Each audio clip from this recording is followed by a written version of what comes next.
खास मेहमान मेरे साथ जुड़ रहे हैं, उनको जरा स्क्रीन पर लाइए। Farmer CEC, chief election commissioner of India, doctor SY Qureshi. Sir, बहुत बहुत इस्तकबाल आपका। और मेरा सबसे पहला सवाल आपसे यही सर कि बड़े गंभीर आरोप हैं पूरे डेमोक्रेटिक सिस्टम पर और देश की सबसे बड़ी पंचायत में लगाए आज leader of opposition Rahul Gandhi ने। संजीदा है क्या, गंभीर है आरोप या पॉलिटिकल गिमिक है? देखिए, ये जो एक्स्ट्राऑर्डिनरी इंक्रीज इलेक्टोरल रोल में होना तो बहुत गंभीर चीज है। उसके ऊपर सवाल कोई भी उठा सकता है, मैं और आप भी उठा सकते हैं। तो इसलिए अगर उन्होंने सवाल किए हैं कि ये इतनी ज्यादा इजाफा कैसे हो गया, उसका जवाब मिलना चाहिए। ये तो फैक्ट्स की बात है, फिगर्स की बात है। इसमें कोई इंटरप्रिटेशन की बात है कि जी इतने लोग इसमें का इजाफा हुआ। और इसमें सबसे जो इम्पोर्टेंट चीज है कि अगर पहले कभी बताएं, जो एलिगेशन में कहा गया कि कभी नहीं हुआ और अभी हुआ, ये भी इम्पोर्टेंट चीज है। तो अगर इलेक्शन कमीशन को भी चाहिए कि भाई ये तो नॉर्मल ग्रोथ है, हर इलेक्शन के बाद इतने ही नंबर बढ़े थे। तो इलेक्शन कमीशन का ये फर्ज बनता है कि कोई भी सवाल उठाए उसका जवाब दे, क्योंकि जैसे एक उसूल है कि इंसाफ न सिर्फ होना चाहिए, होता हुआ दिखना चाहिए। अगर किसी ने सवाल उठाए तो कुछ छुपाने को अगर नहीं है, उसके जवाब दे देने चाहिए कि हाँ जी इतने इजाफा हुआ है, ये लोग हैं। आप जाके, हमने तो घर घर भेजा था, आप जाके घर घर जाके कर लो। तो इसलिए इस डिमांड में मुझे कोई आपत्ति नहीं लगती, और चाहे किसी ने भी की हो। और इसका जवाब देना इलेक्शन कमीशन के लिए कोई मुश्किल काम नहीं है, कि उनके पास तो फैक्ट्स हैं। कोई मुश्किल काम नहीं है। लेकिन सर, चुनाव आयोग, अभी चुनाव आयुक्त जो हैं अपने सीईसी राजीव कुमार, वो दिल्ली इलेक्शन की जब डेट डिक्लेयर कर रहे थे तब उन्होंने कहा कि इतने राज्यों में विपक्षी पार्टियां जीतती हैं तब सवाल नहीं उठते, और बाकायदा एक प्रोसेस है इस देश में एडिशन का भी और डिलीशन का भी। फॉर्म 6 है, फॉर्म 7 है, और बाकायदा रिटर्निंग ऑफिसर और BLO तस्दीक करता है जाकर, तब एडिशन होता है और तब डिलीशन होता है। Is that a simple process कि कोई भी जाकर ऐड करा लेगा और ऐड हो जाएंगे बिना कंसेंट के चुनाव आयोग के?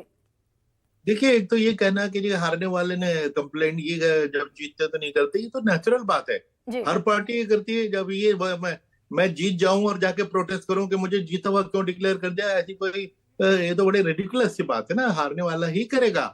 तो उसमें कोई आपत्ति उठाना कि देखो हार गए तो कर दी, जीतने वाला तो कर ही नहीं सकता, करने की उसको जरूरत नहीं, कभी नहीं।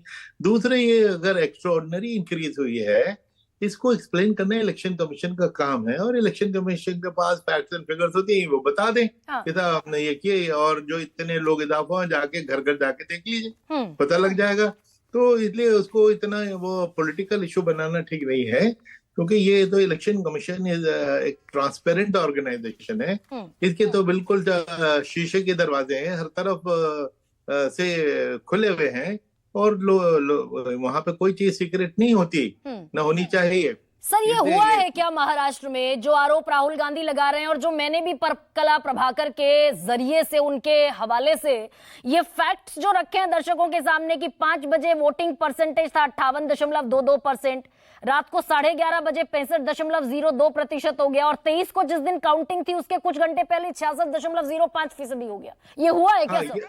नहीं, अब ये दूसरी इशू आपने लिया, ये काउंटिंग के नंबर था आपने बताया।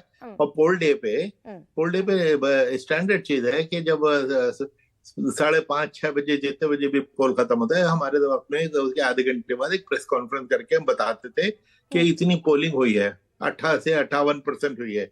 लेकिन साथ साथ ये क्लैरिफाई करते थे कि ये फाइनल फिगर नहीं है, क्योंकि इस वक्त भी लोग, हजारों लोग लाइनों में जगह जगह खड़े हैं। ठीक है। और कानून ये है कि पोलिंग के खत्म होने तक जितने भी लोग लाइन में होंगे वो पोल देके ही निकलेंगे, चाहे रात के 9 बज जाए या 10 बज जाए। तो अगर वो 5 बजे या 6 बजे जो भी टाइम है उसमें ये वहां पे घुस गए थे, तो नॉर्मली 1-2% का इजाफा हो जाता है। लेकिन 10-10% का इजाफा तो हम नॉर्मल लगता है, लेकिन फैक्चुअली वैलिड हो सकता है। वाकई लंबी लंबी क्यूज हो सकती है कि गर्मी, लेकिन गर्मी भी नहीं थी। कि भाई गर्मी में क्या होता है कि लोग आते ही लेट हैं, लेकिन अभी तो मौसम भी ऐसा है कि लेट आने का कोई बहुत जस्टिफिकेशन नहीं, लेकिन फैक्चुअली पॉसिबल जरूर है ये कहना कि हो ही नहीं सकता। लेकिन ये सारे फैक्ट जो है, ये इलेक्शन कमीशन को खुल के बताने चाहिए, क्योंकि फैक्ट्स अगर किसी के पास हैं आपके और मेरे पास नहीं है, उन्हीं के पास है। उन्हीं के तो पास वो- है। तो सर जो ये राहुल गांधी बोल रहे हैं और संसद के पटल पर, मैं इसीलिए इस बात को ज्यादा तवज्जो दे रही हूँ भाई, संसद के पटल पर सारी चीजें रिकॉर्ड में है। राहुल गांधी कह रहे हैं कि लोकसभा के जितने वोटर थे उनका नाम पता, एड्रेस और पोलिंग बूथ, और विधानसभा के जितने थे उनका नाम पता, एड्रेस और पोलिंग बूथ हमें बता दें ताकि हमें पता चल जाए कहां कितने वोटर जुड़े। ये इलेक्शन कमीशन दे सकता है क्या? आप अगर इस वक्त सीसी होते, चीफ इलेक्शन कमिश्नर होते, आप क्या करते इस सारी नहीं, कंट्रोवर्सी पर? मैं तो टोटल ट्रांसपेरेंसी में बिलीव करता हूँ। जो कोई मांगता मैं उसको दे देता। वैसे भी इलेक्टोरल रोल उस वक्त के भी मौजूद है और नए इलेक्टोरल रोल वो भी मौजूद है। थोड़ी मेहनत करनी पड़ेगी कि भाई पिछले और करंट इलेक्टोरल रोल को मिटा देखिए कि भाई फला घर में 2 वोटर थे, अब 5 कैसे हो गए, फला में 10 थे, 55 कैसे हो गए। लेकिन अगर 2 से 3 हो गए तो चलो वन कैन अंडरस्टैंड, लेकिन 2 से 55 हो गए और 150 हो गए, ये तो ऑब्वियसली एबनॉर्मल चीज है। इन सब का जवाब देना फर्ज बनता है इलेक्शन कमीशन का, देना चाहिए। और सर ये क्या, ये डेटा, जैसे बहुत सारे लोग आज लोकसभा में भी ओम बिरला ने कहा कि ये सब तो इलेक्शन कमीशन की वेबसाइट पर मौजूद है, ये मौजूद है क्या, या फिर ये इलेक्शन कमीशन का पर्सनलाइज डेटा है जिसे इलेक्शन कमीशन ही दे सकता है?